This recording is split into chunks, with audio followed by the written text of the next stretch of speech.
నిజంగా కూడా ఎన్నికల్లో ప్రభుత్వం రాలేదు అని బాధలో మేముండి వాళ్ళు కూడా అదే బాధపడుతున్నారేమో అని అనుకున్నాం.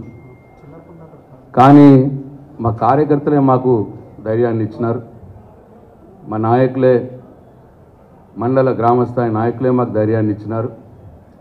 మీరేం అధైర్య పడకండి, కాంగ్రెస్ పార్టీ ఏం గెలవలేదు ఎన్నికల్లో, మనం ఓడిపోయినాం, కొన్ని చిన్న చిన్న పొరపాట్లు మనం చేసుకోవడం వల్ల తిరిగి తప్పకుండా ఇంతకు రెండింతల ఉత్సాహంతో పనిచేసి వచ్చే పార్లమెంట్ ఎన్నికల్లో మంచి మెజార్టీతో నిజామాబాద్ పార్లమెంట్ నియోజకవర్గాన్ని టీఆర్ఎస్ పార్టీ ఖాతాలో వేస్తాము అని చెప్పి ప్రతి ఒక్క అసెంబ్లీ నియోజకవర్గ మరి ఇటు అక్కడి నుంచి జగిత్యాల్ నియోజకవర్గం నుంచి డాక్టర్ సంజయ్ గారి నేతృత్వంలో, అట్లాగే కొరుట్ల నియోజకవర్గం నుంచి కూడా డాక్టర్ సంజయ్ గారి నేతృత్వంలో, అట్లే బాల్కొండ నుండి ఆర్మూర్లో టీఆర్ఎస్ పార్టీ జిల్లా అధ్యక్షుడు జీవన్ రెడ్డి గారి నేతృత్వంలో, నిజామాబాద్ రూరల్లో